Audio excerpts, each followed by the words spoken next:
তিন দফা দাবিতে রাজধানীর কাকরাইল মসজিদ মোড়ে জল কামান ও সাউন্ড গ্রেনেড ব্যবহার করে চাকরিচ্যুত বিডিআর সদস্যদের ছত্রভঙ্গ করে পুলিশ।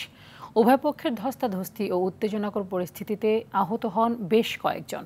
এ সময় 4 জনকে আটক করা হয়। আন্দোলনকারীরা জানিয়েছেন, আটককৃতদের সন্ধ্যার মধ্যে ছেড়ে না দিলে গণগ্রেফতার কর্মসূচি দেওয়া হবে। পুলিশ বলছে, যমুনার সামনে সভা সমাবেশ নিষিদ্ধ থাকায় আন্দোলনকারীদের সরিয়ে দেওয়া হয়েছে। আরও জানাচ্ছেন দীপন দেওয়ান। 3 দফা দাবি নিয়ে শাহবাগ থেকে প্রধান উপদেষ্টার বাসভবনের দিকে মিছিল নিয়ে কাকরাইল মসজিদের সামনে অবস্থান নেয় চাকরিচ্যুত বিডিআর সদস্যরা।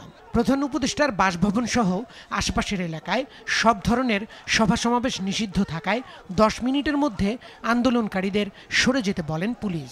10 মিনিটের পরে কিন্তু কার থাকলে সেটা অবৈধ হবে না। এটা কিন্তু আমি কিন্তু এটা মানব না।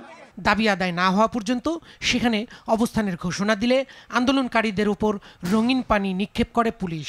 ছোড়া হয় একের পর এক সাউন্ড গ্রেনেড।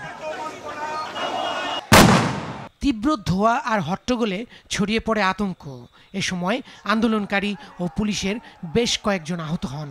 আটক করা হয় কয়েকজন চাকরিচ্যুত বিডিআর সদস্যদের। প্রয়োজন বোধে এখানে মরে যাব, কারণ আমাদের দেশে থাকার কোনো অস্তিত্ব নেই।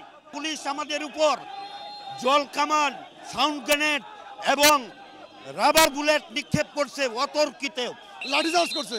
এটা আদৌ আমরা কামনা করিনি পুলিশের কাছ থেকে। আমরা আদৌ কামনা করিনি পুলিশের কাছ থেকে এই ধরনের ব্যবহার আমাদের সাথে করবে।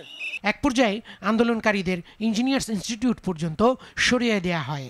পুলিশ জানায়, আইন অমান্য করায় যমুনার সামনে থেকে সরিয়ে দেওয়া হয়েছে। যখন যেখানে 144 জারি করা থাকে ওইখানে তো 4 জনের বেশি এমনিতেই সমাবেশ আকারে যাওয়াই যায় না।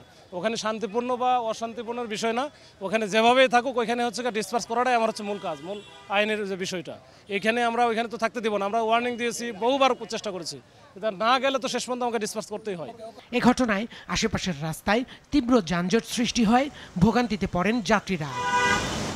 দীপন দেওয়ান, RTV, ঢাকা।